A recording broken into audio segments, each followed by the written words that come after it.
Ayun guys, magandang hapon po muli sa ating lahat at muli po nandito po ulit tayo sa Mount Samat Firing Range dito po sa Pilar, Bataan at itong firing range na to ay home of Bataan Shooters Gun Club. So guys, another content na naman po tayo ngayon at kasama ko po yung aking ka-member dito sa Bataan Shooters at siya po ay range officer. Walang iba kundi si Sir Bambi dito. So guys, kailangan ko si Sir Bambi kasi si Sir Bambi nag-range master na po siya, hindi lang po range officer, range master na rin po siya. Within, sa isang range, i-discuss mo nga sir kung ano po yung range master. Range master is overall in charge of the particular shoot test. Ikaw lahat ang may kapangyarihan sa kalaro na yon.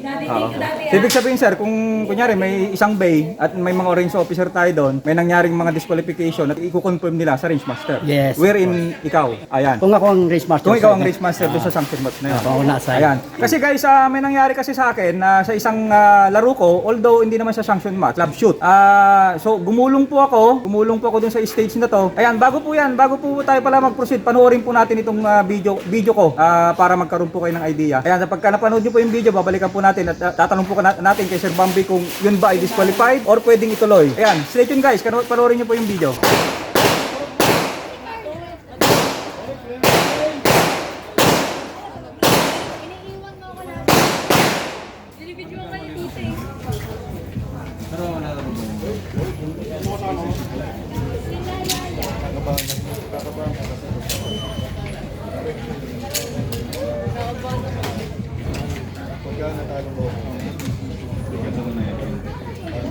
Papalit ko na lang. Tara!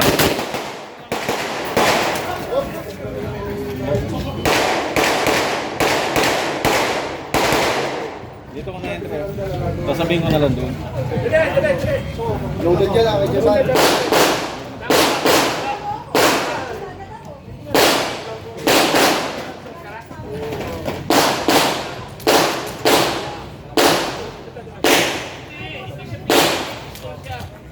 Ronald Dirain yun ng PCC, Ronald Dirain. Oo, baka naglaman daw.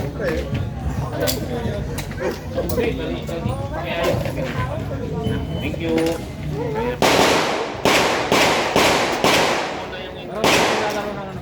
Ha? Walang PCC. Ang PCC dahil isa lang ang naglalaro. Pabago mo na lang, Ronald Dirain yun eh. Kabago mo Mervin o ano yun? Production officer. Okay guys, yan, napanood niyo po yung video. So gumulong po ako. Ang tendency noon, nung paggulong ko, although hindi naman pumutok yung barrel nung nabitawan. Tumalsik yung barrel pero hindi naman siya pumutok. Pero yun ay loaded. Ayan, so kung mapapansin niyo po sa barrel, kinontrol ko po yung katawan ko. Hindi ko naman po basta agad binigay na ako yung matumba. Kaya lang talagang yung outbalance ng katawan ay doon na papunta talaga. Napasubsub po ako. So yung barrel, nasa presence of mind ko pa rin yun. Hindi ko naman basta-basta binitawan yung barrel. So parang nilapag ko pa siya unti-unti. Pero nabitawan po siya. Tanungin natin kay Sir Bambi, kuha tayo ng advice sa kanya kung ano ba talaga yon, pwede ba natin ituloy, pwede ko bang ituloy yon, pupulutin ko yung barrel, itutuloy ko po yung course of fire, or ano yon, qualified na ba ako. Ayan, kasi yung barrel, sabi ko nga, kung titingnan nyo yung motion ng barrel, hindi naman po siya na-break as 118, nandun pa rin siya sa point of target. Ayan, Sir Bambi, explain naman sa ating mga viewers yung nangyari sa akin. Ayan, go ahead po sir. Doon po sa napanood natin na video ni Kajisar, malinaw po na siya ay natumba at nabitawan niya po ang baril. Tawag po doon ay drop gun. Tama rin po ang ginawa ng range officer na in-stop yung shooter at tinulungan makatayo. At hinarap yung baril sa downrange at saka kinuha at binigay ulit sa kanya. Sa pagkakataon po yun po ay automatic disqualification as per TIPSIC rule number 10531. Ngayon po, kaso ng gano'n na nadadapa at nadudulas, nabibitawan ang kanyang firearms. Sa mga tawid po, yun po ay automatic disqualification. Subalit po, halimbawa po, hindi po gano'n ang nangyari. Sadya niyang binitawan yung baril. Sa ibang pagkakataon, halimbawa... Sir, i-stop ko lang ibigay ko sa yung baril. Bibigay natin yung baril ni kay Sir Bambi. I-reenact niya lang po konti. Ayan sir.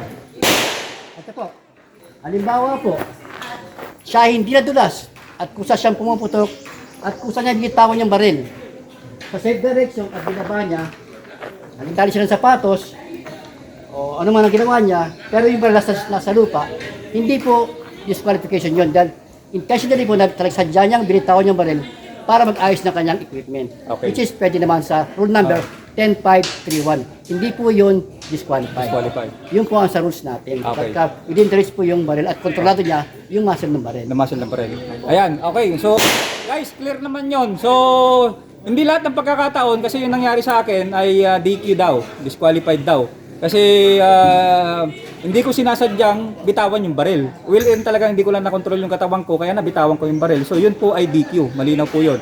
So, hindi lahat pala ng nabitawang baril ay DQ. So, yung binabanggit ni Sir Bambi, pagka may intention mo na ilapag yung baril dahil ikaw, let's say, nagkukurdon ng sapatos o natatanggal na yung sapatos mo, intention mo na nilapag yung baril, sir, ano? Pero yung baril mo ay yung uso niya nakapoint bukod dun sa target. Ilalapag mo yung baril, ganyan, ilalapag mo siya dun sa flooring, tapos saka ka magsisintas ng sapatos, so hindi po yung DQ. Ayan guys, ganun po yun. Okay guys, dalawa po yung tips na binigay ni Sir Bambi. So una, yung nangyari na hindi ko nasadyang binabitawan yung baril.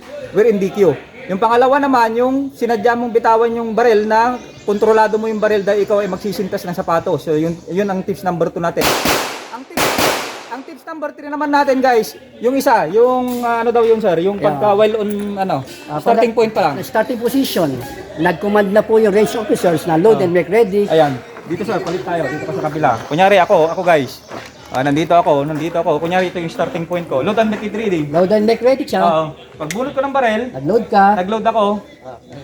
Kung condition ay loaded, Loaded. nag-load ka. Safety engage, Safety engage, holster. holster. Pag holster mo, nalaglag yung baril. Ayan, nalaglag. Accidentally yung baril. It's automatic disqualification because gun safe handling, nabagsak yung baril, ang tawag drop gun. So, di ko rin po yun. Kasi yung baril mo, loaded na. Loaded na siya. Okay, so Hindi mo ganun siya siya. intention bitawan, kusa siyang nalaglag. Po siya nalaglag. So, yun ay DQ, disqualified. Okay, malinaw po yun guys. What if sir, what if hindi po loaded yung baril? Kunyari, nakaganyan lang at magkukuman pa lang na load and make it ready, biglang nalaglag. Hindi pa siya Hindi loaded, pa siya loaded. wala ka pa sa firing line, nalaglag. Hindi yun loaded, hindi yun DQ, provided. Tatawag ka ng RO, mag-assist ka sa RO, papasok ka sa RO, kukunin ka ng baril at ilalagay sa Okay. holster niya. Okay, so RO po yung maglalagay Hindi ng... kayo pwedeng kumuha ng baril. Ayan. RO lang po ang kukuha ng baril. Ayun. Actually, nablag na po natin guys din yon yung may nangyari na sa akin, nalaglag yung baril ko. So ito, parang in-enhance lang po natin yung explanation. So again po, yung magpupulot po ng baril, hindi po shooter. Pag nalaglag yung baril, tatawagin na hindi loaded Pag nalaglag yung baril na hindi loaded, tatawag ka ng any range officer Para kuhanin para siya yung kukuha ng iyong baril. at ilagay sa... At ilagay dun sa holster. May safety area yan. Siya yung kukuha ng baril. O pwede naman, basta nakaharap. Sa safety area naman, pwede rin. Pwede sa safety area, pwede dito sir, basta nakaharap Mas doon. maganda kung sa safety Sa area. safety area. Okay. Ayan guys, hanggang doon na lang po yung ating vlog. Simple tips pero malaman po siya at makakatulong po sa mga ating mga tyro na nag-a-aspire gumaling sa isang shooting competition. Ayan guys, maraming salamat Sir Bambi, maraming salamat. Baka may Salamat gusto ko din. i-shout out. Shoutout sa lahat ng shooter sa area po. Ayan, sa area 4 kasi si At range Sir officers pala. Ayan, oo. Ayan, matagal lang range officer si Sir Bambi. So, credit po natin sa kanya. Pag may mga ibang vlog pa tayo na gustong malaman, na tatawagin ko ulit siya ulit ang ating gagabay sa mga kaalaman ng practical shooting competition. Ayan guys, hanggang sa muli. Maraming salamat at God bless po sa ating lahat.